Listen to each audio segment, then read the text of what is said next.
कोई जानता भी है कि चावल का एक दाना तैयार होने में कितना समय लगता है? नहीं जानता। 120 दिन। 120 दिन तक जब एक किसान का पसीना उस धान के खेत की मिट्टी में बूंद बूंद मिलता है, तब जाकर अन्न पैदा होता है। और ये भी बता दूं कि हमारे देश में खाना बर्बाद नहीं किया जाता।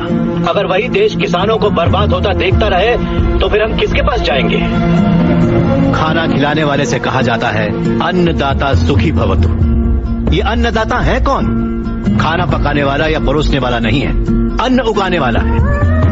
और ये खेती जैसा उपहार ईश्वर ने हमें दिया है। सेल फोन के बिना हम जिंदा रह सकते हैं, टीवी और एसी के बिना भी हम लोग जिंदा रह सकते हैं। जो टीवी और एसी बनाते हैं वो करोड़ोंपति हैं, लेकिन अन्न उगाने वाला वो गरीब किसान इतनी कड़ी मेहनत और धूप में पसीना बहाने के बाद दिन ब दिन गरीब होता जा रहा है। तो क्या फैक्ट्रियां लगाना गलत है? फैक्ट्रीज लगाना गलत नहीं है, बिल्कुल सही है, लेकिन खेतों को बर्बाद करके फैक्ट्रीज लगाना गलत है। इस देश में कितनी ही बंजर जमीनें हैं, कितनी ही पथरीले जमीनें हैं। क्यों? क्योंकि वहाँ पर पानी नहीं है, इसीलिए खेती करने में इतनी परेशानी उठानी पड़ती है। जरा सोच कर जवाब दीजिए कि किसान पानी लेने कहाँ जाएगा? पूछो बेटा, ऐसे ही पूछो।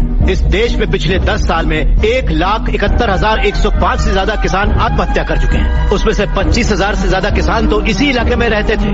हर आधे घंटे में एक किसान आत्महत्या कर रहा है, ये जानते हैं क्या आप? लेकिन सच्चाई यही है, जहां मौत इतनी सस्ती है वो देश कभी आगे नहीं बढ़ेगा सर। तकरीबन 10 लाख से ज्यादा किसान अपना पेट पालने के लिए गांव छोड़कर शहर में मजदूरी करने आ जाता है। जो हमारे देश की रीढ़ की हड्डी है वो बिल्डिंगों में चौकीदारी करता है। जो किसान हमारा भगवान है, अन्नदाता कहलाता है, वही मंदिरों के सामने भीख मांगता फिर रहा है। नहीं चलेगी ये सरकार। लेकिन उन्हें कर्ज माफी तो मिली है ना? कब मिली है? कितनी मिली है? वादों पर मत जाइए, जमीन पर आ जाइए। एक कॉर्पोरेट में काम करने वाला हजारों करोड़ का उधार लेकर विदेश भाग गया और वहां बैठकर विदेशी शराब पी रहा है। सिर्फ 5 या 10 हजार उधार लेने वाला किसान जहर पीकर अपनी जमीन पर जान दे रहा है। ये सही नहीं है, ये नहीं सोचेंगे? मैं दिखाऊंगा सर।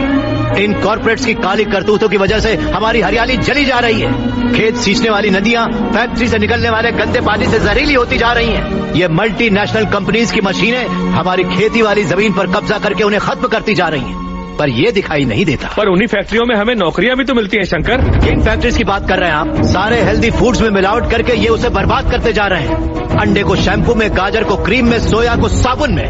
2 रुपए का अंडा 10 रुपए में, 10 रुपए का गाजर 100 रुपए में खरीद रहा है ये कॉर्पोरेट वर्ल्ड। इस रेट पर क्या कोई गरीब खरीद पाएगा?